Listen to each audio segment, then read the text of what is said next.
আসসালামু আলাইকুম ওয়া রাহমাতুল্লাহি ওয়া বারাকাতুহু। আশা করছি সকলে ভালো আছেন। আল্লাহ পাক যেন সকলকে ভালো রাখে। যে কথাগুলো প্রতিদিন যিনারাই শুনেন, আল্লাহ পাকের কাছে দোয়া করব আল্লাহ পাক যেন আমাদেরকে আমল করার তৌফিক দান করে। আজকেও আমি একটা খুবই গুরুত্বপূর্ণ একটা হাদিসে পাক আপনাদের কাছে বলতে যাচ্ছি, যেটা সকলেরই শোনা দরকার, সকলের জন্য শোনা এবং সেটার উপরে আমল করা হচ্ছে অপরিহার্য। দেখুন, কথা হলো এটাই যে আমরা যখন বাইতুল খালার মধ্যে যাই, অর্থাৎ যখন আমরা বাথরুমের মধ্যে যাই পায়খানা পেশাব করার জন্যে, তো যে আদবে যেতে হয় সে আদব কিন্তু আজকে আমাদের মধ্যে নাই। অনেকেই দেখা যায় সেই কি দোয়া পড়ে যেতে হবে, কি আদবে নবী আমার যেতেন, তো সেইগুলো আজকে আমাদের মধ্যে দেখা যায় না। তো আমার নবী কিভাবে বাথরুমে যখন প্রবেশ করতেন তখন নবী আমার কিভাবে যেতেন, বাথরুমে কিভাবে প্রবেশ করতেন, কি দোয়া বলে যেতেন, কি দোয়া পড়ে গেলে আপনি শয়তান খাবিস থেকে আপনি হেফাজতে থাকবেন।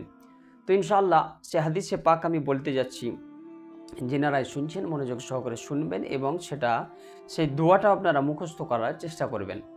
দেখুন, হাদিসে পাকের মধ্যে এসেছে, এটা মিশকাত শরীফের মধ্যে, মিশকাতুল মাসাহির এটা হাদিসে পাক।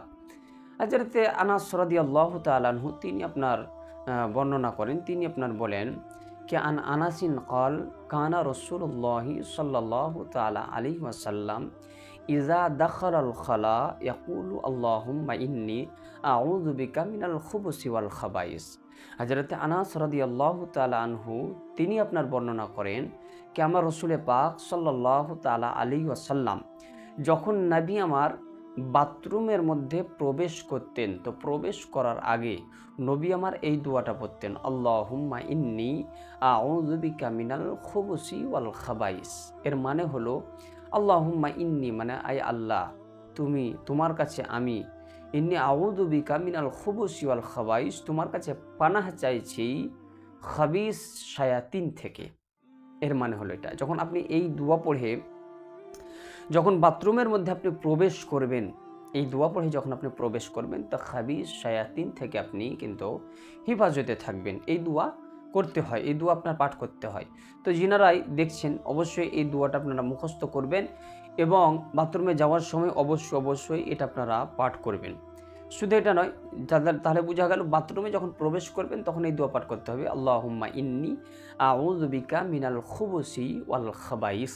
এই দোয়াটা বাথরুমে প্রবেশ করার সময় পাঠ করবেন।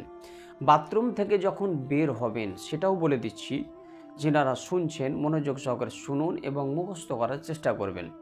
বাথরুম থেকে যখন বের হবেন তখন আপনারা পাঠ করবেন, গুফরানাকা আলহামদুলিল্লাহ হিল্লাযী আযহাবা আন্নিল আযাবা ওয়াফানি।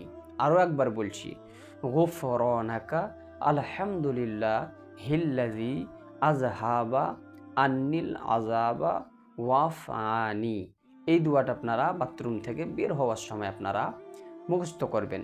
তাহলে বাথরুমে প্রবেশ করার সময় বাথরুমের দোয়া আপনারা অবশ্যই আপনারা পাঠ করবেন। খাবিস শায়াতিন থেকে আল্লাহ পাক আপনাকে হেফাজত রাখবে। অতএব বাথরুমে